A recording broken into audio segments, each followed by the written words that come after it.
మధ్యాహ్నం 2 గంటలకు తెలంగాణ మంత్రివర్గం సమావేశం కానుంది. సీఎం రేవంత్ రెడ్డి అధ్యక్షతన సచివాలయంలో ఈ భేటీ జరగనుంది. లోక్సభ ఎన్నికలకు ముందు ఈ భేటీ జరుగుతుండటంతో పలు కీలక నిర్ణయాలు తీసుకునే అవకాశం ఉంది. ప్రభుత్వ ఉద్యోగుల పెండింగ్ డీఏలపై చర్చించి సానుకూల నిర్ణయం తీసుకునే అవకాశం ఉన్నట్లుగా తెలుస్తుంది.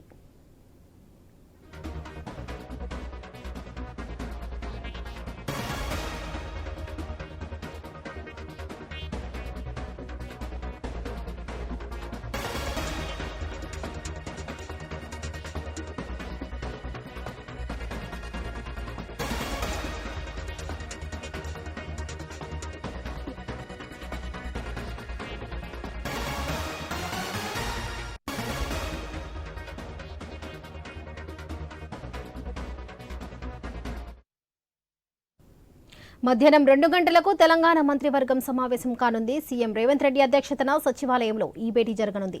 లోక్సభ ఎన్నికలకు ముందు ఈ భేటీ జరుగుతుండటంతో పలు కీలక నిర్ణయాలు తీసుకునే అవకాశం ఉంది. ప్రభుత్వ ఉద్యోగుల పెండింగ్ డీఏలపై చర్చించి సానుకూల నిర్ణయం తీసుకునే అవకాశం ఉన్నట్లుగా తెలుస్తుంది.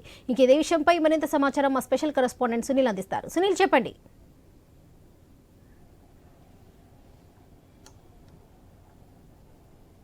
కాసేపట్లో తెలంగాణ కేబినెట్ సమావేశం జరగబోతుంది. సెక్రటరియట్లో జరిగే ఈ సమావేశానికి సీఎంతో పాటు మంత్రులందరూ కూడా హాజరు కాబోతున్నారు. ఈ సమావేశంలో పలు కీలక నిర్ణయాలు తీసుకునే అవకాశం ఉన్నట్టుగా తెలుస్తుంది. ఇప్పటికే ఉద్యోగులకు సంబంధించి పెండింగ్లో ఉన్నటువంటి డిఏను విడుదల చేయాలని చెప్పేసి ప్రభుత్వం భావిస్తుంది. ఆ మేరకు నిర్ణయం తీసుకునే అవకాశాలు ఉన్నట్టుగా కూడా తెలుస్తుంది. మరోవైపు మహిళలకు వడ్డీ లేని రుణాలు ఇవ్వాలని చెప్పేసి ప్రభుత్వం నిర్ణయం తీసుకుంది. ఆ మేరకు కేబినెట్లో చర్చించబోతున్నారు. ఈరోజు సాయంత్రం పరేడ్ గ్రౌండ్లో మహిళా సంఘాలతో సీఎం ప్రత్యేకంగా సమావేశం ఏర్పాటు చేశారు. ఆ సభా వేదికగా అనౌన్స్ చేయబోతున్నారని చెప్పేసి చెప్పుకోవచ్చు. ఇక మిగిలిన అంశాలకు సంబంధించి చూస్తే గవర్నర్ కోటాలో ఎమ్మెల్సీలకు సంబంధించి కోదండరాం, అదేవిధంగా ఇటు సియాసత్ ఎడిటర్కి సంబంధించి ఇద్దరిని నామినేట్ చేయాలని చెప్పేసి అనుకున్నారు. ఈరోజు కేబినెట్లో తీర్మానం చేసి తిరిగి గవర్నర్కు పంపించే అవకాశాలు ఉన్నాయి. ఇక మిగిలిన అంశాలకు సంబంధించి చూస్తే రైతు బంధుకు సంబంధించి ప్రభుత్వం పలు కీలక నిర్ణయాలు తీసుకునే అవకాశాలు ఉన్నట్టుగా కూడా తెలుస్తుంది. ఈరోజు సమావేశం తర్వాత రైతు బంధుకు సంబంధించి విధి విధానాలను ఖరారు చేసే అవకాశాలున్నట్టు చెప్పుకోవచ్చు. 317 జీవోకు సంబంధించి కేబినెట్ సబ్ కమిటీ భేటీ కూడా జరుగుతుంది. ఇప్పటికే చాలామంది ఉద్యోగులు ఆ సబ్ కమిటీకి తమ అర్జీలను కూడా ఇచ్చారు. తాము స్థానికతను కోల్పోయామని చెప్పేసి వాళ్ళైతే కమిటీ ముందు ఆవేదన వ్యక్తం చేశారు. Cabinet 317 GO cabinet sub committee భేటీ తర్వాత మంత్రివర్గంలో కూడా 317 జీవోకు సంబంధించి పలు కీలక నిర్ణయాలు తీసుకునే అవకాశం ఉన్నట్టు తెలుస్తుంది. ఇక మిగిలిన అంశాలకు సంబంధించి చూస్తే ఇటు నారాయణపేట్ అదేవిధంగా కొడంగల్ ఎత్తిపోతల పథకానికి సంబంధించి నిధుల మంజూరుకు ఈరోజు క్యాబినెట్లో తీర్మానం చేయబోతున్నారు. మరోవైపు ఇంకా కొన్ని గ్యారంటీ హామీలను ప్రభుత్వం అమలు చేయాలని చెప్పేసి చూస్తుంది. ఇప్పటికే 6 గ్యారంటీల అమలుకి సంబంధించి కొన్ని అమల్లో చేస్తూ ఉన్నారు. మహాలక్ష్మి పథకంలో భాగంగా వంట గ్యాస్ 500కే ఇస్తున్నారు. ఇక 200 యూనిట్లలో ఫ్రీ పవర్, మహిళలకు ఉచిత బస్సు ప్రయాణం. నిన్న సీఎం భద్రాచలంలో ఇందిరమ్మ ఇళ్లకు సంబంధించి కూడా ఆయన ప్రకటన చేశారు. ఇందులో ప్రతి నియోజకవర్గానికి సంబంధించి 3500 ఇళ్ల నిర్మాణం చేపడతామని చెప్పేసి కూడా హామీ ఇచ్చారు. ఇక మిగిలిన హామీలకు సంబంధించి కూడా ఈరోజు కేబినెట్లో చర్చించి ఒక నిర్ణయం తీసుకోబోతున్నారు. ప్రధానంగా రైతు రుణమాఫీకి సంబంధించి ఎప్పటిలోగా అమలు చేయబోతున్నారు. ఆ విధి విధానాలకు సంబంధించి కూడా ఈరోజు కేబినెట్లో చర్చించే అవకాశం ఉంది.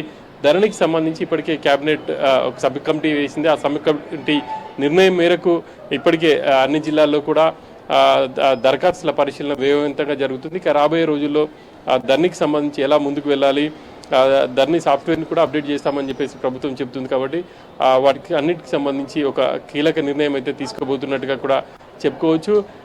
లోక్సభ ఎన్నికలకు ముందు జరుగుతున్నటువంటి ఈ కేబినెట్ భేటీలో పలు వర్గాలకు సంబంధించి ప్రభుత్వం వరాలు కురిపించే అవకాశం ఉన్నట్టుగా కూడా తెలుస్తుంది. ప్రధానంగా మహిళా సంఘాలకు సంబంధించి వడ్డీ లేని రుణాలను ఇవ్వాలని చెప్పేసి నిర్ణయం తీసుకుంది. ఆ మేరకు ఈరోజు ప్రకటించే అవకాశం అయితే కనిపిస్తుంది. Varalakshmi. Right Sunil, thank you.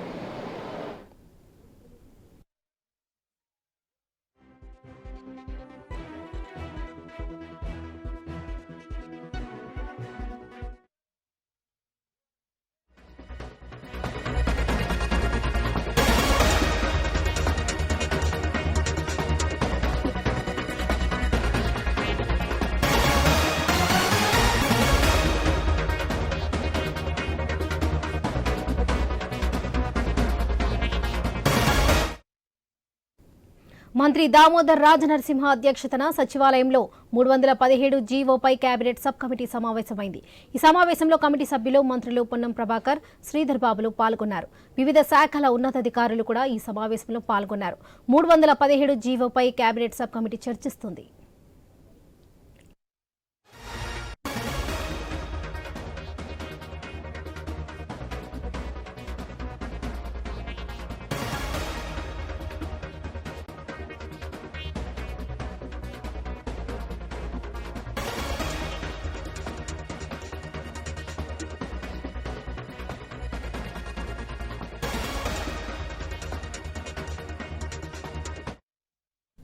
మంత్రి దామోదర్ రాజనరసింహ అధ్యక్షతన సచివాలయంలో 317 జీవోపై కేబినెట్ సబ్ కమిటీ సమావేశమైంది. ఈ సమావేశంలో కమిటీ సభ్యులు మంత్రులు పొన్నం ప్రభాకర్, శ్రీధర్ బాబులు పాల్గొన్నారు. వివిధ శాఖల ఉన్నతాధికారులు కూడా ఈ సమావేశంలో పాల్గొన్నారు. 317 జీవోపై కేబినెట్ సబ్ కమిటీ చర్చిస్తుంది.